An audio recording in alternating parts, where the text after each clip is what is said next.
Fresh Morning. Da Fresh Morning.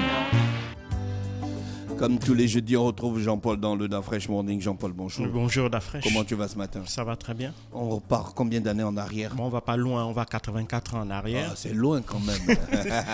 Mais dans l'histoire, c'est pas très très loin. On parle exactement, nous sommes le 10 décembre aujourd'hui, et donc ça fait exactement 84 ans que le roi Édouard VI avait abdiqué en faveur de son frère, le duc d'York, Albert, qui va devenir par la suite George V et qui était le père de l'actuelle reine d'Angleterre, donc la reine Elisabeth II. Il faut savoir que déjà de toute l'histoire de la monarchie britannique, c'était la première fois que l'on avait un souverain britannique qui décidait d'abdiquer de lui-même, de son bon vouloir. La plupart des autres souverains abdiquaient en général de force. On les contraignait à abandonner le trône. Et là, et en plus ça c'est la première chose. La deuxième chose, c'est en plus la raison pour laquelle Édouard VIII a décidé d'abdiquer, ce n'est pas parce qu'il ne se sentait pas particulièrement bien avec la monarchie, pas du tout. Ou bien ce n'est pas parce que il y avait, je ne sais pas moi, il était impopulaire par exemple, pas du tout. C'était un monarque, lorsqu'il accède au trône, il était particulièrement populaire aux yeux des Britanniques, non. Mais c'est pour des raisons purement sentimentales.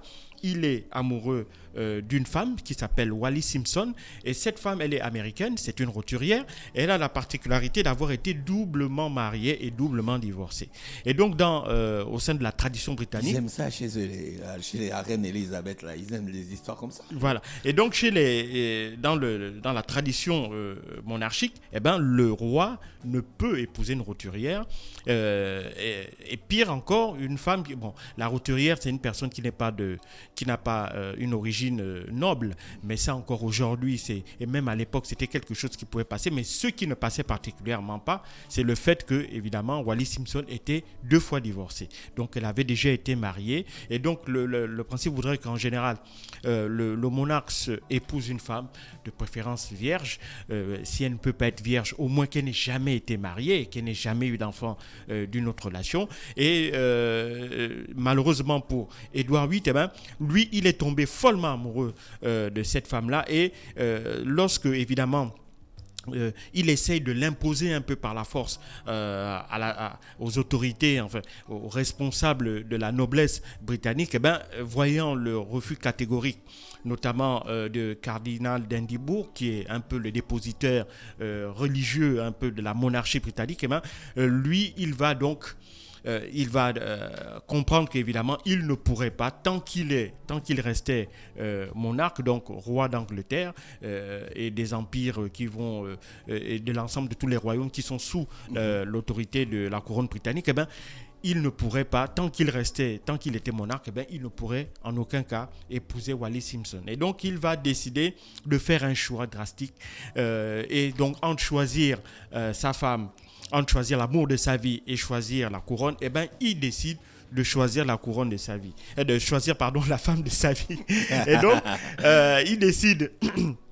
Il décide donc le 10 décembre 1936, il a fait savoir à l'autorité qu'il abdiquait. Il a donc fait toute la procédure en la matière, et donc il est encore, enfin, au moment où il fait son discours le 10 décembre 1936 et qu'il annonce donc solennellement qu'il renonçait à la couronne, et qu'il redevenait donc le duc d'York, donc un simple Altesse Sérénissime, il va faire un discours dans lequel il va de manière tout à fait claire, sans ambiguïté, sans cacher, expliquer aux Britanniques qu'il renonçait au trône et les raisons pour lesquelles il renonçait. Il renonçait tout simplement parce que la charge inhérente à la couronne n'était pas compatible avec le fait qu'il ne pouvait pas avoir à ses côtés la femme qu'il aimait. Et pour lui, il ne lui était donc pas possible, sans la présence de cette femme-là à ses côtés, de pouvoir accomplir correctement les charges qui étaient les siennes s'il demeurait roi d'Angleterre.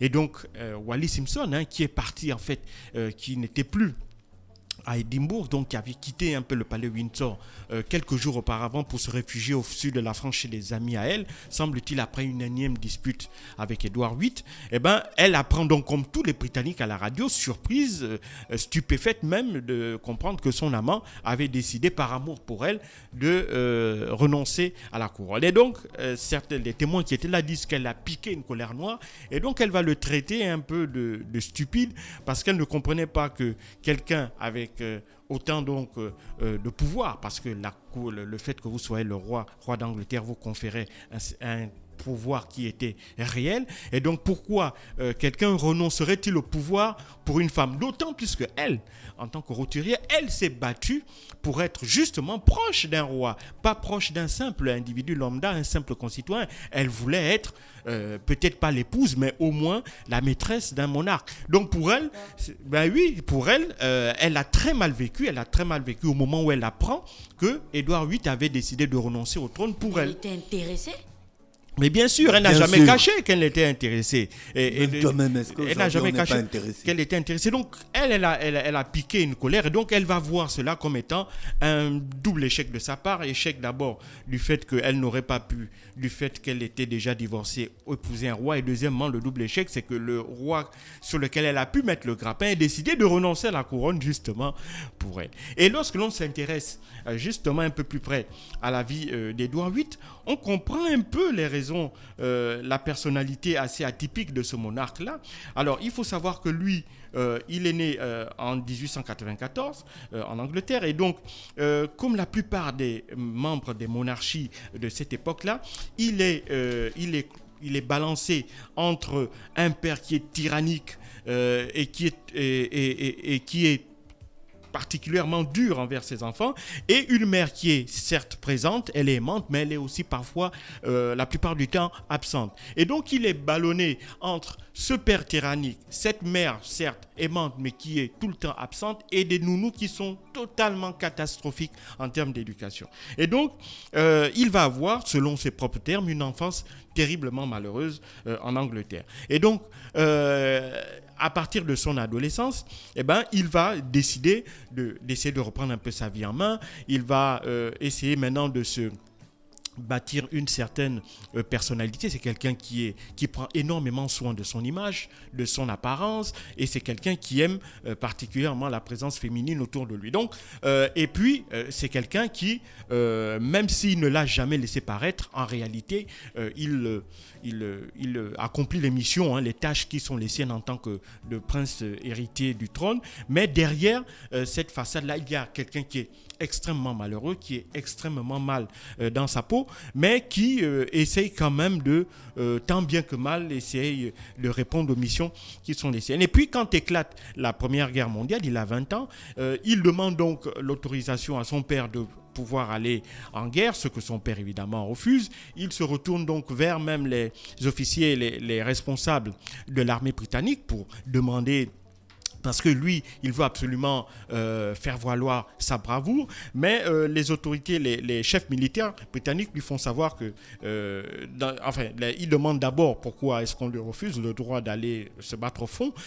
puisque lui, il ne faut pas l'oublier, il est l'aîné d'une fratrie de 6 enfants, constituée de 5 filles, 5 garçons et une fille, et donc pour lui, il a 4 autres frères derrière lui, donc pour lui, l'avenir de la couronne britannique n'est pas menacé si lui, il décédait. Il avait juste eu mal. Si lui décédait au front. Alors, le problème, c'est que le commandant en chef des armées à l'époque lui fait savoir que ce n'est pas tant s'il mourait au combat qu'il inquiétait la couronne, mais c'est plutôt s'il se faisait prendre, s'il devenait prisonnier, s'il se faisait faire prisonnier. Donc ça, c'est cette situation-là particulièrement à laquelle il ne voulait pas exposer la famille royale. Et donc, à force de persuasion, on va quand même lui autoriser à aller au front, mais aller au front pas très loin, notamment à la frontière entre l'Angleterre et la France. Et donc là-bas, certains témoins disent qu'il va faire preuve non pas véritablement d'une témérité, mais plutôt parfois d'une espèce de bravoure qui teintait des ailes, teintait un peu de folie. Des fois, on a l'impression qu'il veut non pas prouver qu'il est particulièrement courageux, mais plutôt il veut essayer de mourir même. Il veut même se donner la mort au front. Et puis, il a des sautes d'humeur qui sont vraiment caractéristiques, quoi. Il peut passer de la joie excessive à la colère la plus noire, et après basculer dans une espèce de mélancolie. Donc, toutes ces traits de personnalité-là vont évidemment commencer à intriguer les Britanniques. Et donc, à la mort de son père en 1935, en décembre 1935, donc évidemment, c'est lui qui, naturellement, en tant qu'aîné et héritier de la couronne, devient le roi d'Angleterre en janvier de cette année-là, 1936. Mais après la fin de la guerre, entre les deux guerres même, eh ben, lui, Édouard VI, il va développer, on va commencer à lui mettre la pression pour, évidemment, essayer pour qu'il se case, parce qu'il doit, en tant que futur roi, il doit aussi préparer la descendance de la couronne britannique, c'est-à-dire qu'il doit se marier et rapidement faire des enfants. Donc, alors lui, Édouard VIII, ça ne l'intéresse absolument pas. Lui, il est extrêmement volage et pire encore, il est particulièrement intéressé par les femmes qui sont déjà mariées ou déjà divorcées. C'est vraiment de ces traits caractéristiques. Et donc, il va, malgré les injonctions de ses parents, malgré les injonctions de la famille, eh ben, il n'en fait qu'à sa tête, à l'opposé de son frère Andy, son frère qui également est duc d'York, lui qui est déjà marié et qui a déjà 2 filles, Elisabeth et sa sœur cadette, Elisabeth, qui deviendra évidemment l'actuelle Elisabeth II d'Angleterre, et donc Elisabeth et Annette, voilà, et Anne, donc les 2 sœurs. Donc lui, son frère cadet, lui, il suit parfaitement la tradition de la famille royale. Il s'est déjà marié, il a déjà 2 filles, donc de ce côté-là, la succession est déjà assurée. Mais pour autant, lui, c'est quelqu'un d'assez effacé, d'assez réservé, même s'il est également apprécié des Britanniques, mais c'est quelqu'un qui ne s'est jamais donné une envergure de monarque, parce qu'on ne l'a jamais préparé, en fait, en réalité, à occuper ce poste-là. Et donc, lui aussi, il va être totalement surpris lorsque, le 10 décembre 1936, son frère va abdiquer, et que du jour au lendemain, eh ben, c'est lui qui devient roi. Et donc, c'est à lui qu'incombe donc de prendre en main la destinée du royaume. Et donc, il va donc le faire au départ, il était totalement perdu. Il était même effrayé par cette perspective, mais n'ayant le choix, il va donc accepter de prendre en main sa destinée et donc de jouer son rôle. Et donc, il va devenir le monarque qui va accompagner les Britanniques durant toute la Seconde Guerre mondiale avec ses 2 filles. Et il prendra évidemment le nom du roi George V. Donc, George V va succéder à Édouard VIII et George V va devenir ce monarque-là qui ne va pas régner pendant très très longtemps. Malheureusement, il décédera en 1953 et c'est là, à ce moment-là, que sa fille est née, puisqu'il n'avait pas... C'est pas George V qui est dans le film... Le discours d'un roi, c'est lui. Le roi bègue. Exactement, c'était lui le roi bègue. Et donc, c'est une histoire vraie. Cette histoire où on lui avait appris justement à lire des discours pour justement apaiser les populations britanniques qui étaient prises sous le joug des bombes des nazis durant la Seconde Guerre mondiale. Et donc, lui, George V, donc, va prendre en main sa destinée, et tandis que son frère va décider de quitter le royaume et d'aller s'exiler avec sa femme à l'étranger. Et donc, c'est à partir de là que, évidemment, les Britanniques, qui connaissaient certes le roi George V, mais qui ne le connaissaient pas véritablement, comme je l'ai dit, parce que toute sa vie, il avait été, jusqu'à ce qu'il soit complètement à son insu projeté comme étant le roi d'Angleterre. Et bien, pendant tout ce temps-là, c'était quelqu'un d'assez effacé, d'assez réservé. Et donc, lui, il va héroïquement prendre les rênes, et surtout, il va accompagner l'Angleterre durant cette période trouble-là. Il ne faut pas oublier qu'en 1936, c'est l'arrivée d'Adolf Hitler est déjà au pouvoir en Allemagne. Et donc, il y a déjà une montée très forte du fascisme en Europe. En 1936, c'est aussi l'année où il y aura les Jeux Olympiques de Munich. Vous vous rappelez, les Jeux Olympiques dans lesquels Jesse Owens va particulièrement se faire remarquer. Et donc, il y a de très fortes tensions en Europe. On est au bord de la guerre. Et donc, les Britanniques vont justement... c'est le côté qui fait qu'aujourd'hui même, Édouard VI soit un peu oublié des Britanniques parce qu'ils vont lui reprocher d'avoir abdiqué uniquement pour des raisons purement égoïstes, donc parce que des raisons sentimentales, ce sont des raisons égoïstes. Et donc, il aura laissé tout un pays qui était face à une menace qui était réelle, c'est-à-dire le fascisme et particulièrement le nazisme qui secouait l'Europe. Et pire encore, il va abandonner le Royaume-Uni alors que le Royaume-Uni était au bord d'une guerre, d'un conflit qui va durer 6 longues années et qui va causer d'énormes dégâts sur le pays. Et donc, à l'opposé de George V, lui, il va sortir de ce conflit-là, particulièrement auréolé. Dans un premier temps, c'est quelqu'un qui était totalement effacé, mais lui, par la suite, il va réussir à s'imposer et à même gagner la sympathie, le cœur des Britanniques pour être considéré aujourd'hui comme l'un des plus grands monarques du XXe siècle. Merci Jean-Paul, comme quoi l'amour déplace les montagnes. Ah oui, tout à fait. Merci, vous êtes sur les 104.5 Urban FM, la station urbaine. C'était Jean-Paul pour le brin d'histoire ce matin dans le Da Fresh Morning. Restez connectés, on se retrouve juste derrière. 7h-10h le matin. Da Fresh Morning.